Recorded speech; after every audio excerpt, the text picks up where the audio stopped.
Eu gostaria de hoje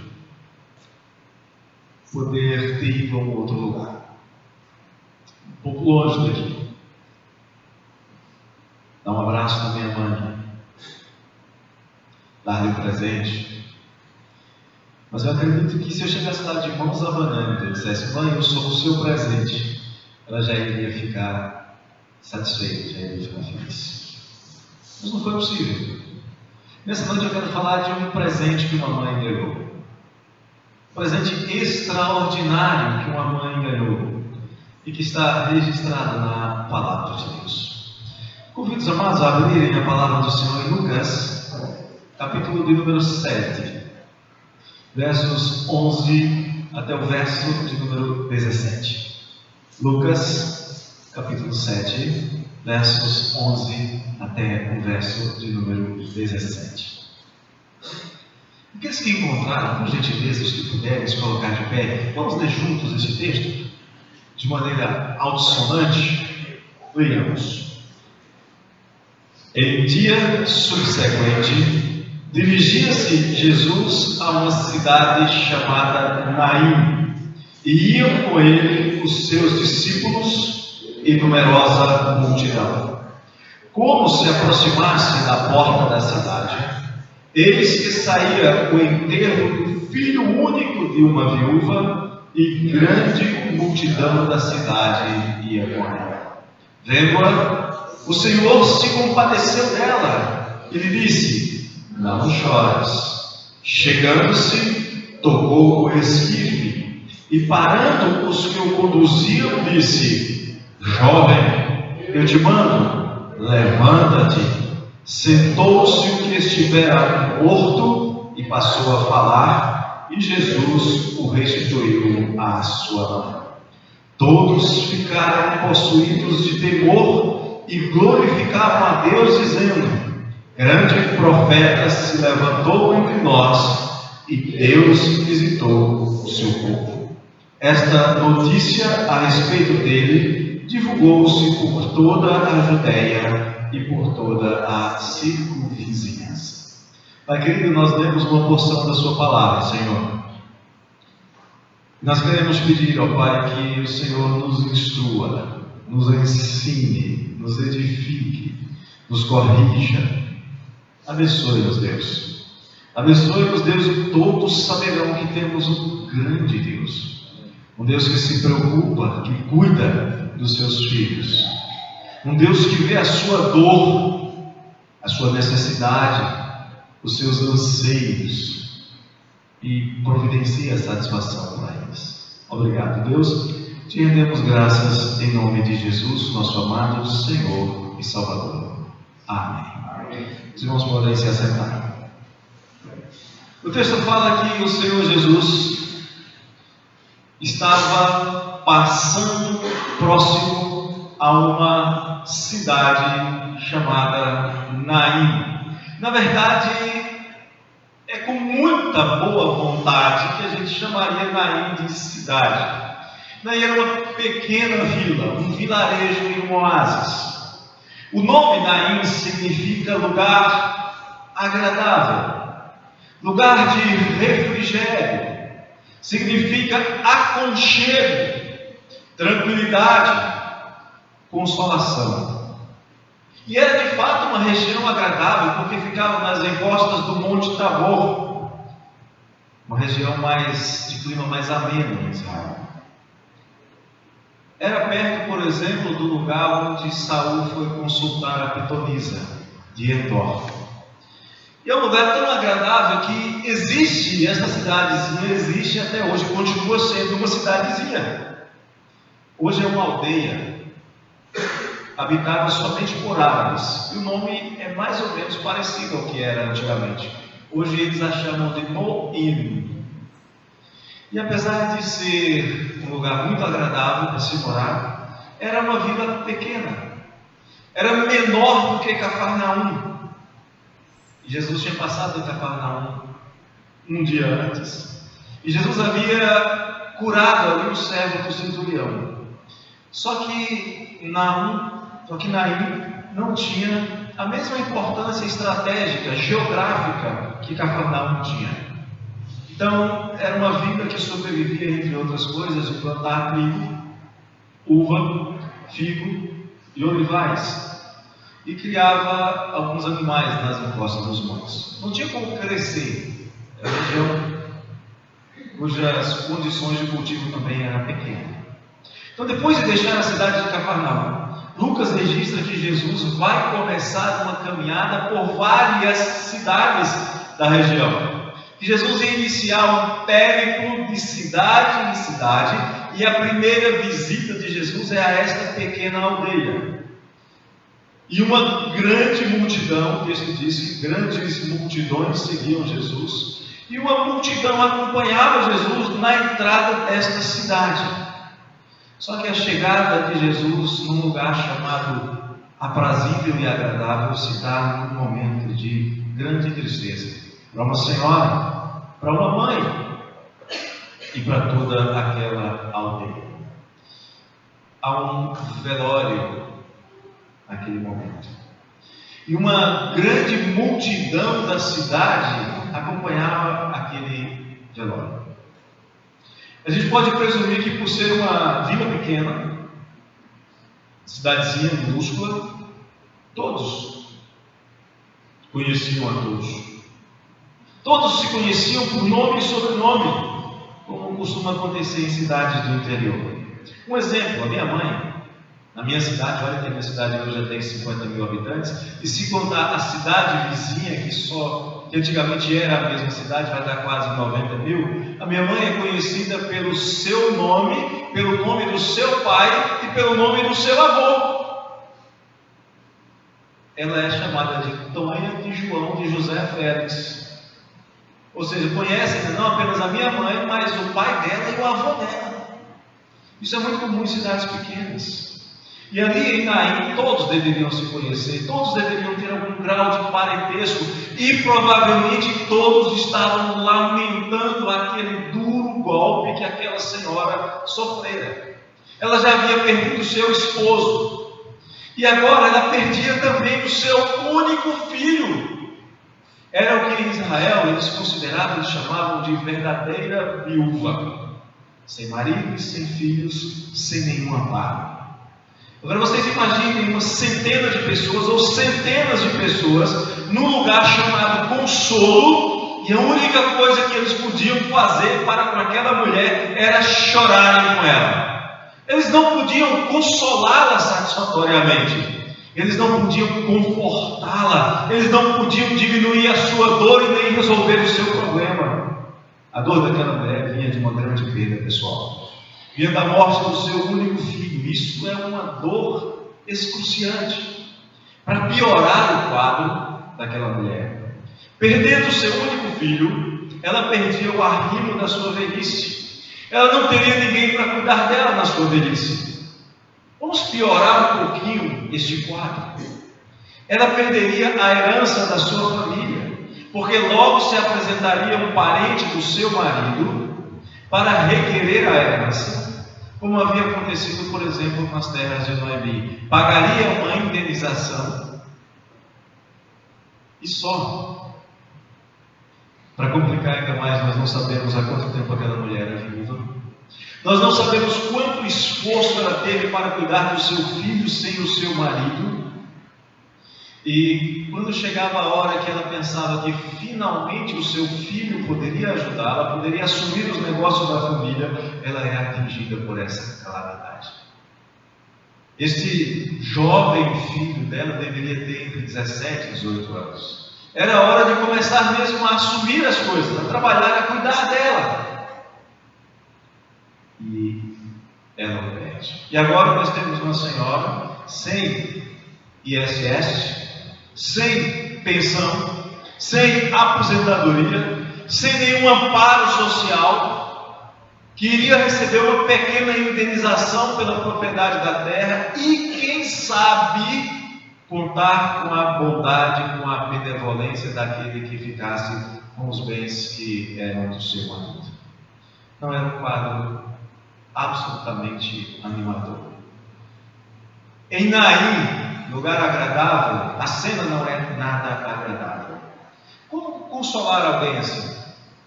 Como dizer que tudo vai ficar bem numa situação e com tais perspectivas? Era muito triste. E aqui nós vamos ver, quando nós começamos a olhar esse texto, nós vamos encontrar uma mãe entristecida, com o coração carregado de dor e de angústia.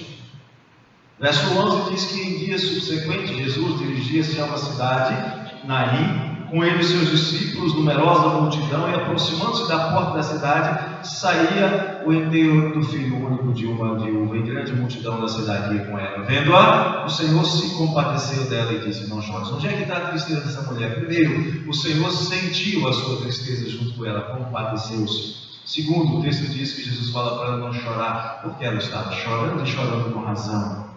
A chave para nós entendermos o que está acontecendo aqui, o que moveu Jesus a intervir nesta caminhada de desespero e de despedida, é uma palavra grega que significa compaixão, splanizomai, que indica um sofrimento interno angustiante por causa da dor do outro. Não é apenas aquilo de bater no ombro e dizer: eu sei o que você está sentindo, eu sinto muito.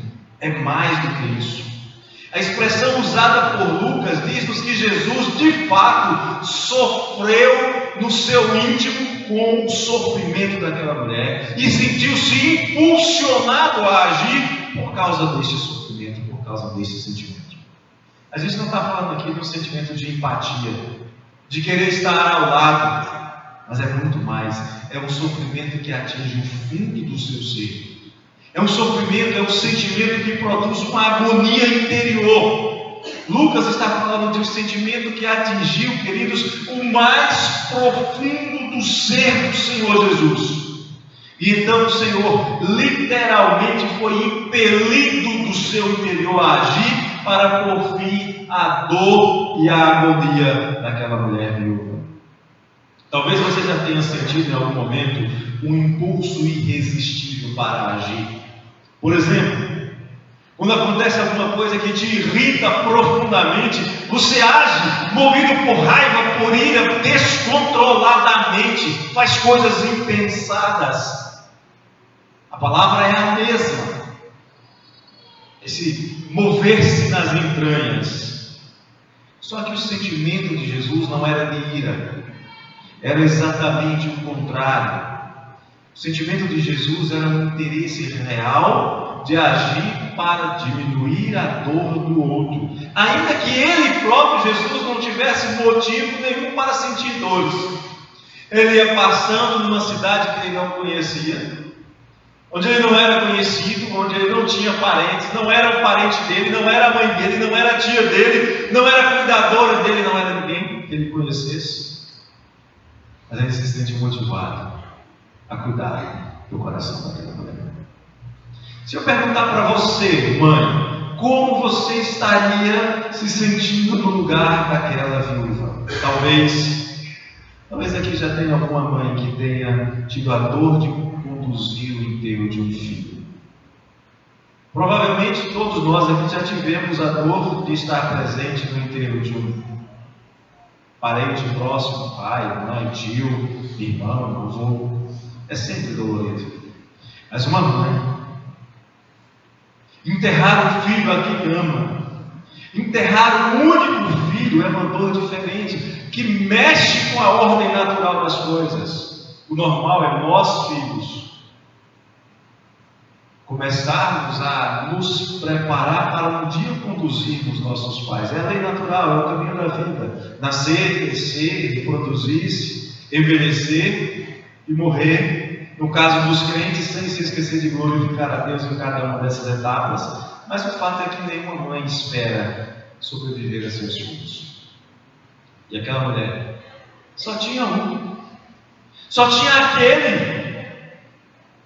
Não haveria um filho para conduzi-la na sua última jornada. Eu acredito que talvez você tenha alguma dor que te incomode hoje. Talvez você tenha alguma dor incomodando o seu coração nesse exato momento. Talvez você seja uma pessoa machucada, que sofre por alguma coisa, pela situação de um filho, de uma filha. Talvez a sua dor, a sua angústia seja por outra causa. Mas o que é relevante agora, queridos, não é a causa da sua dor, mas é a existência dela. Ela pode ser física, pode ser moral, pode ser financeira, pode ser emocional e pode até ser espiritual. Ela existe e ela está incomodando você. E às vezes o aperto que você sente no peito é tão grande que mesmo no meio da multidão em festa você se sente só. Mesmo quando todo mundo está perto de você, você se sente em completo desamparo e à beira do desespero. E às vezes parece tão evidente esta angústia do seu coração que você se sente desesperado e angustiado porque ninguém percebe como você está. E parece que ninguém te compreende. E você sabe que ninguém é capaz de tirar esse aperto que te aperta o peito. E o pior é que talvez você não possa gritar. Talvez você tenha vontade de compartilhar a sua dor e não consiga colocá-la para fora. Ela fica presa nas suas entranhas. Ela incomoda você, revolvendo-se no seu estômago. É por isso que a Bíblia é muito sábia falando de entranhados afetos. Está lá dentro. É a sua paixão. É o seu sofrimento. É um sofrimento exclusivamente seu. É o seu próprio sofrimento interior. Isso não pode ser passado para mais ninguém. Como a gente poderia medir aquela dor, a dor daquela mulher numa escala? Impossível. Talvez a única coisa que realmente pudesse ser feita era o que aquela multidão estava fazendo.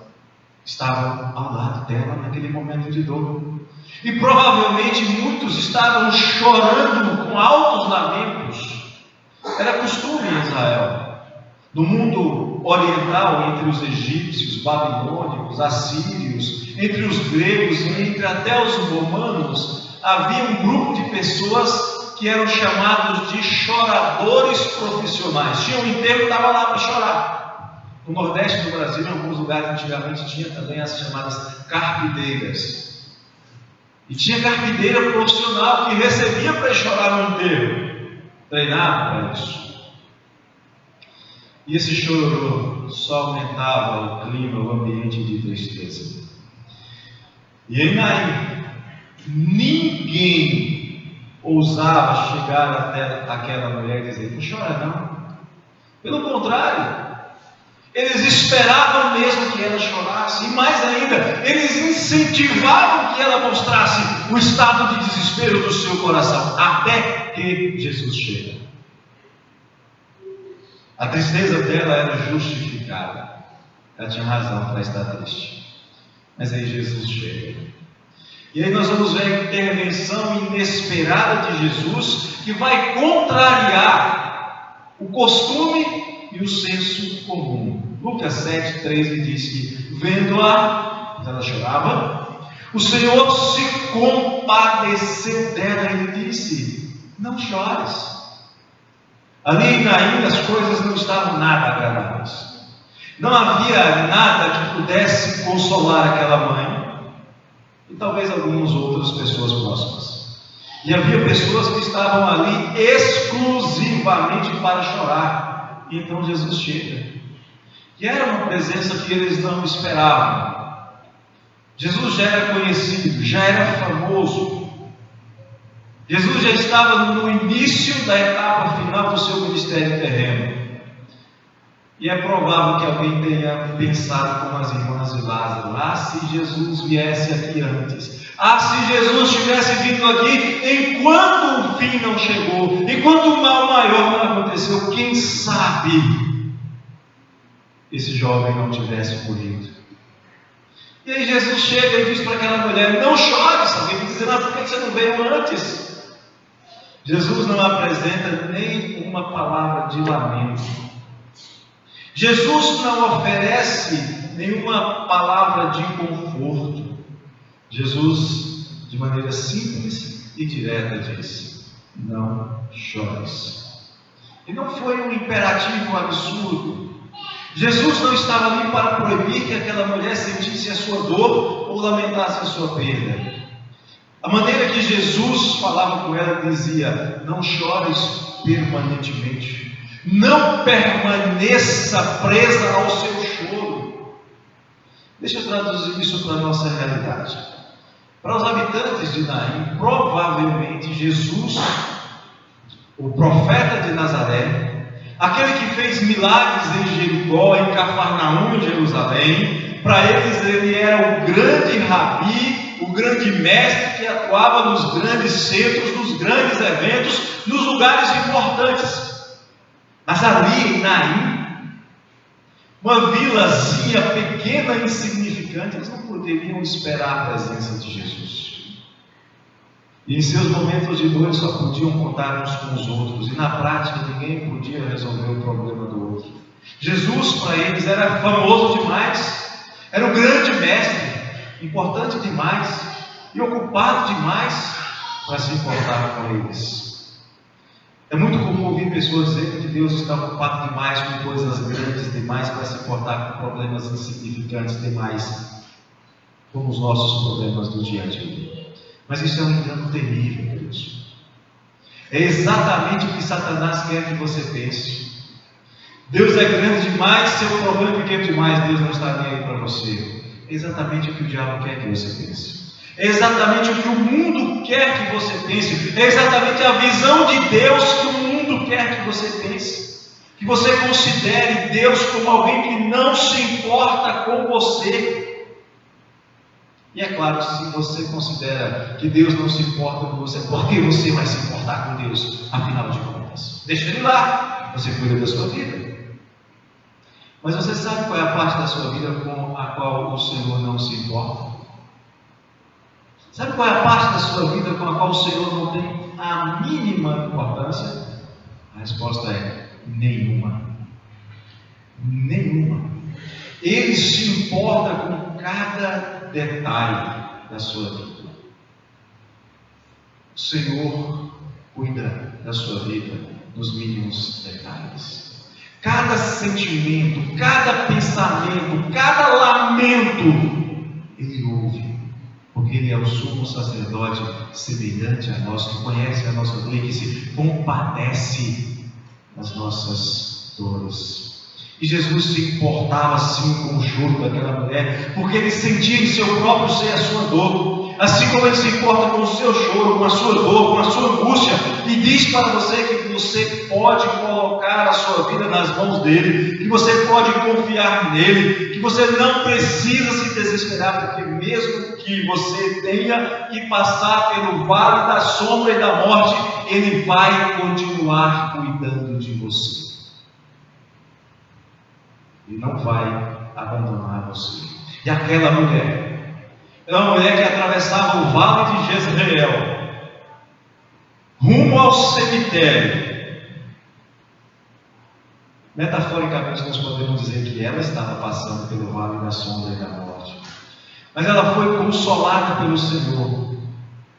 E se o Senhor fez isso com aquela mulher, por que Ele não pode fazer isso com você, trazendo refrigério à sua vida atribulada? Deixa eu dizer isso de outra maneira. Jesus jamais vai fazer pouco caso dos seus problemas. Ele conhece cada um deles. Ele sabe a dor de um espinho. Sabe quando você fura o seu dedo com um espinho? Ele sabe o que é ser furado por espinhos. Ele conhece ainda mais. Ele conhece a dor de uma coroa inteira deles. Ele sabe a dor de ser desprezado. Sabe a dor de ser rejeitado pelos seus, e Ele se compadece de nós justamente porque é isso que Ele é, homem de dores, e sabe o que é padecer. E foi por suas pisaduras, por seu sofrimento, que nós podemos ser sarados. Foi por Ele ter se identificado conosco com as nossas dores, que nós podemos então ser curados por Ele das nossas dores. Mas o texto continua dizendo que, além de se importar e intervir de maneira inusual e inesperada, Jesus traz um consolo que não se limita a simples palavras. Chegando-se, verso 14, tocou o esquife. Isso depois de dizer à mulher: não chores. E parando os que conduziam o esquife, parando os que conduziam o caixão, disse: jovem, eu te mando, levanta-te.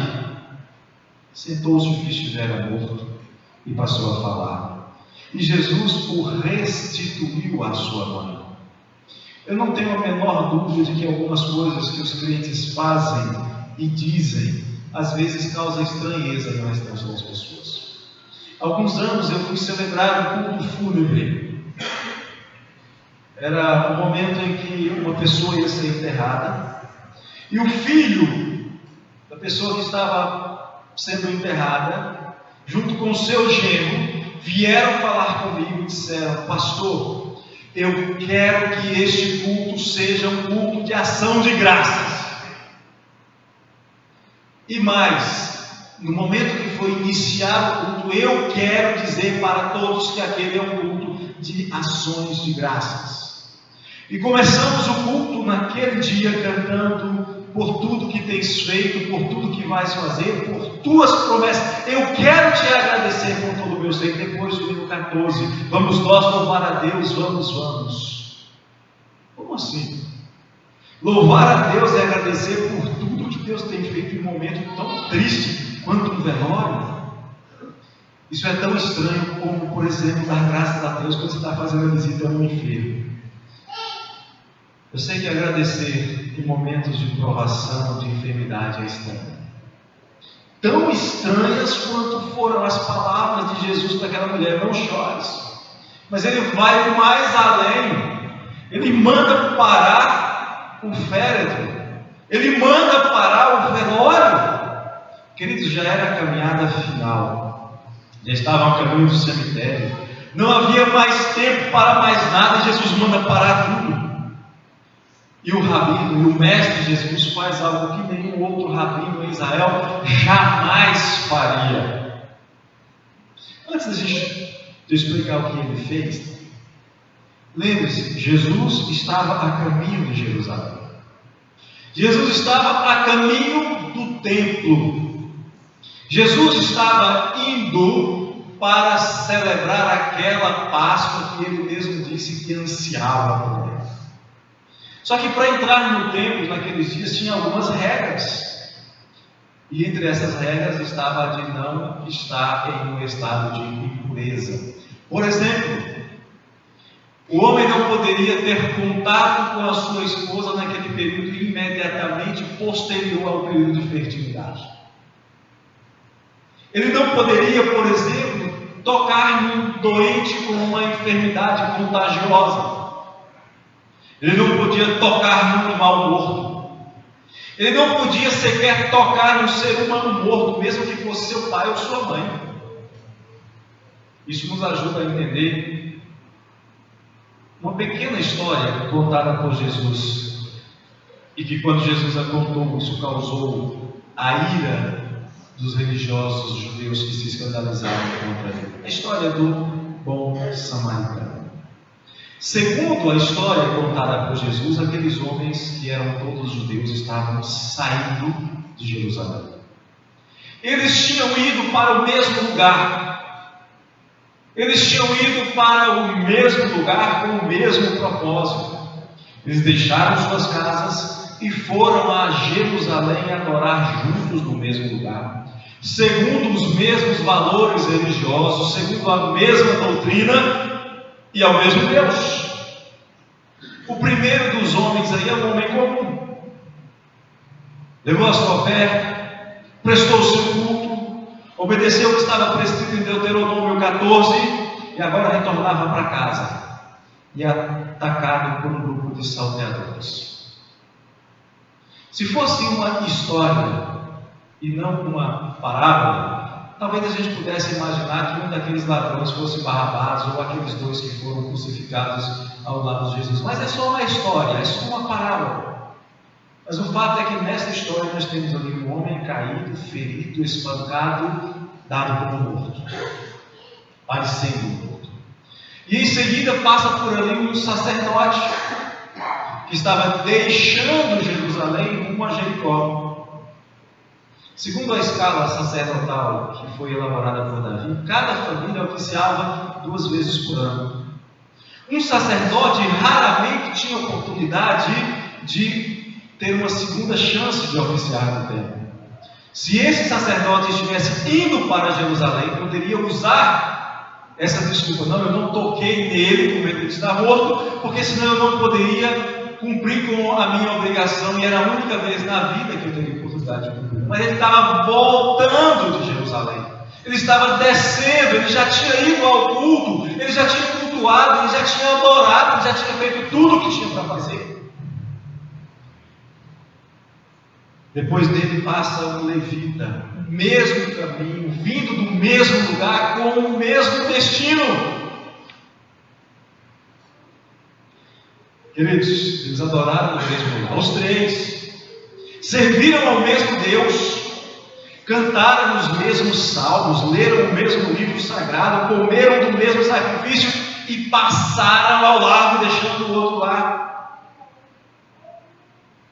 O que Jesus estava dizendo para eles é que a religiosidade deles, ir à igreja, louvar, cantar, ler, orar, não estava adiantando nada, eles não estavam aprendendo nada, não estavam crescendo em comunhão, nem em espiritualidade, não estavam vivendo a sua fé. Só que Jesus estava indo para Jerusalém, e aqui não é parábola, ele estava indo para a festa mais importante da comunidade judaica, estava indo comemorar a Páscoa. E era aquela Páscoa, a mais especial de todas as Páscoas, a Páscoa que daria fim à Páscoa judaica, na qual estabeleceria uma nova aliança.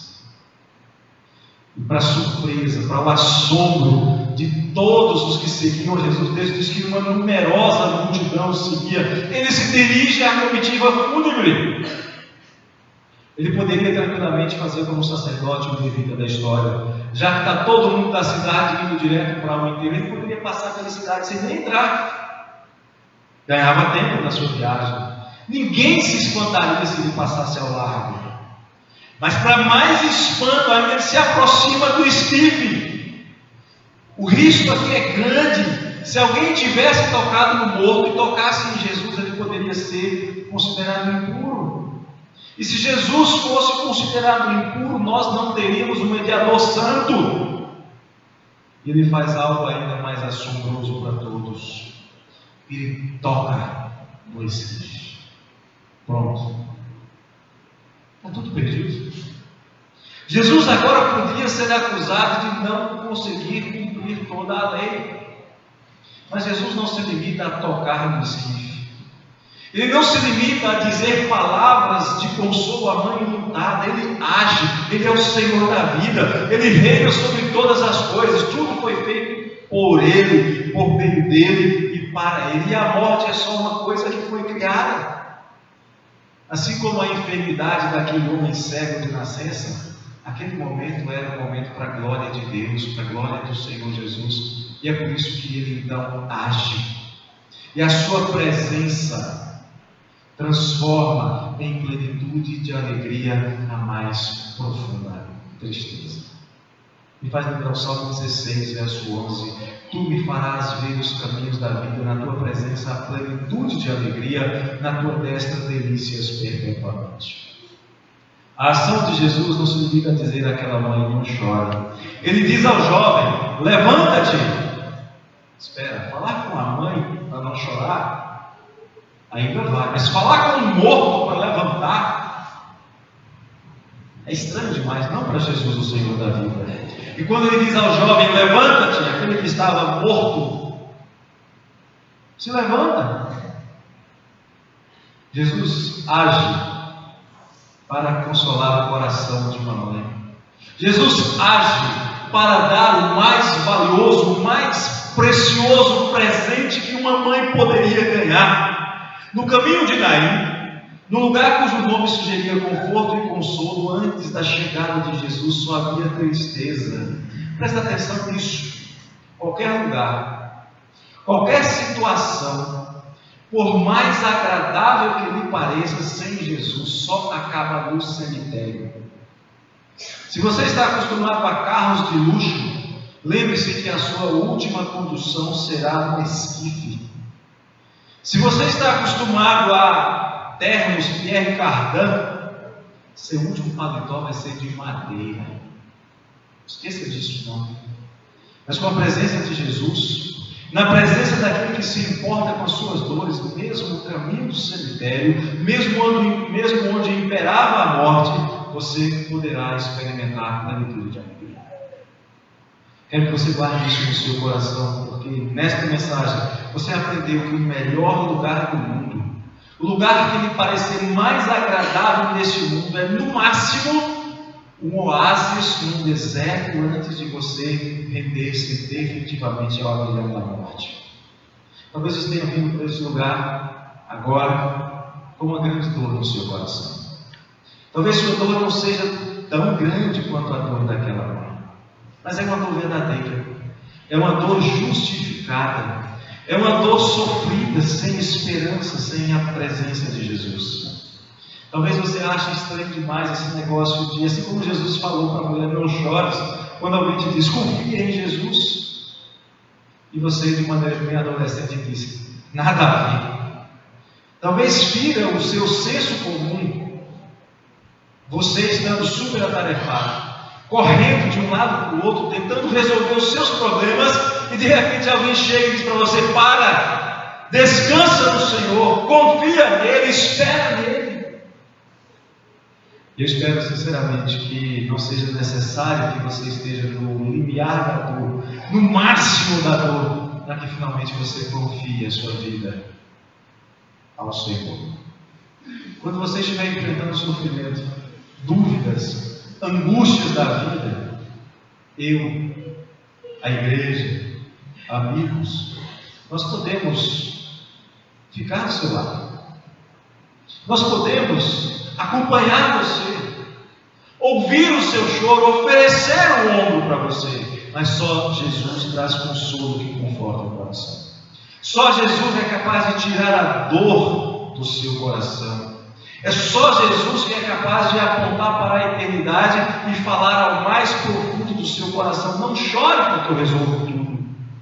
Não chore porque mesmo quando não há mais esperança, eu ainda posso agir, como fez, por exemplo, no caso de Marta e de Maria, que choravam a morte do seu irmão, e quando Jesus chega, elas dizem, Senhor, já é de 4 dias, não adianta mais, nem o Senhor pode mais. Eu acredito que tudo que tinha para ser dito já foi. Somente a presença de Jesus pode transformar a sua dor, a sua mágoa, a sua tristeza, a sua amargura, o seu sofrimento, as suas preocupações. Somente a presença de Jesus pode transformar a sua dor em plenitude de alegria, como foi na casa de Marta e de Maria. Foi assim também na casa de Jairo, quando todos choravam e lamentavam a morte daquela menina. Ele disse, não se preocupe, a menina não está morta, só dorme. Riram dele. Ele mais uma vez toca em uma pessoa que estava morta e ordena que ela se levante. E para espanto de todos, ela se levanta. É possível talvez que você não dê muita importância a essas coisas agora. É possível que você talvez não sinta agora a necessidade de confiar tanto assim em Jesus. Talvez você diga, eu já entreguei a minha vida a Jesus e agora está tudo bem. Talvez você ainda não tenha dito que confia em Jesus a ponto de chamá-lo de seu Senhor e Salvador. Mas, talvez chegue o dia em que essas palavras façam algum sentido para você. Talvez chegue um dia em que essas palavras, ao serem lembradas, sirvam de orientação e consolo, de direção para a sua alma e teu coração, e você clama então, como fez o salmista, socorre-me, Senhor, Deus meu, salva-me segundo a tua misericórdia. Talvez um dia você precise de cura, e nesse dia você se lembre que Jesus tem poder não apenas de curar doenças, mas também para fazer alguém levantar-se do leito, não apenas do leito de morte, mas do leito da morte. Talvez você seja um cristão já antigo, vivendo longos dias na igreja, andando com Jesus por todos os lados, mas ainda assim chega o momento de você fazer como Pedro, quando estava submergindo, Senhor, salva-me. Querido, querida, não espere chegar no momento de maior angústia para clamar ao Senhor. Para usufruir da presença confortadora do Senhor. A Bíblia diz que o nosso Deus, enquanto os deuses das nações, enquanto os ídolos não são nada, tem olhos e não veem, tem boca e não falam, ouvidos e não ouvem, mãos que não apalpam e pés que não andam, o nosso Deus, diz a palavra, através do profeta Isaías, no capítulo 65, é aquele que antes que a gente clame, Ele responde. É aquele que enquanto a gente ainda está pensando e começando a falar, já ouviu, já atendeu. O tempo de clamar ao Senhor é agora, porque o que o Senhor está dizendo para os seus ouvidos nesse momento é: busque-me agora, enquanto você pode me achar. Invoque-me agora, enquanto estou perto, antes que venha um dia que o seu clamor desesperado não vai ser mais atendido. Lá em Provérbios, capítulo 1, versos 24 até o verso de número 33, diz que é possível que chegue um momento que, por causa da sua dureza de coração, depois de um tempo você resolva clamar e o Senhor vai dizer: não, eu clamei e você recusou, eu estendi a mão e você não atendeu, você rejeitou o meu conselho, não quis a minha repreensão, agora eu vou me rir da sua desventura, e quando você estiver aterrorizado, eu zombarei. Quando você estiver no mais profundo terror como da tempestade, perdido como no redemoinho, quando chegar com aperto e angústia, eu não responderei. Não deixe esse dia chegar. Talvez você esteja satisfeito com a sua casa. É agradável. Talvez você esteja satisfeito com a sua cidade. É prazerosa. Seja feliz no seu oásis. Talvez até você já tenha se conformado com a marcha fúnebre rumo ao fim dos seus dias. Mas há caminho que pode até parecer direito para você, mas é caminho de morte. Mas com Jesus, com a presença do Senhor Jesus, o resultado é diferente. Somente com o Senhor Jesus há um final feliz, mesmo que você tenha que enfrentar a tão temida morte. Observe o que Jesus diz em João 6,40. De fato, a vontade do meu Pai é que todo homem que vir o Filho do Homem e nele crer tenha a vida eterna, e eu o ressuscitarei no último dia. Eu duvido que alguma mãe já tenha recebido um presente melhor do que aquela mãe anônima de Naim. Eu duvido que alguma mãe já tenha se alegrado mais ao receber um presente do que aquela ao ver restituído a vida o filho que estava morto. Uma mãe que viu seu filho ser salvo. Uma mãe que viu seu filho ser abençoado pela presença do Senhor Jesus naquele lugar. Não espere momento de angústia e dor para clamar ao Senhor, para entregar a sua vida ao Senhor, para confiar no Senhor, para confiar ao Senhor a sua mais profunda angústia, ou quem sabe mais superficial tribulação. Colocar o seu coração diante do Senhor e fazer como Davi: Senhor, aqui está o meu coração, o Senhor conhece. Vê se há em mim algum caminho mau, me conserte. Eu quero, Senhor, colocar a minha vida diante do Senhor, e eu sei que na sua presença há plenitude de alegria. Eu quero convidar você nesse momento a abaixar a sua cabeça, a esquecer quem está do seu lado, colocar diante do Senhor e entregar para Ele. Mas não entrega igual você faz com o dinheiro que você coloca no banco, na poupança, coloca lá e vai buscar depois com juros. Entrega e deixa. Entregar ao Senhor aquilo que te incomoda, aquilo que te angustia, aquilo que te faz chorar. Entrega o teu caminho ao Senhor, confia nele, e o mais Ele fará. Agrada-te do Senhor e Ele satisfará os desejos do teu coração, se forem desejos agradáveis ao Senhor. Baixe a sua cabeça e fale com o Senhor por alguns instantes em oração.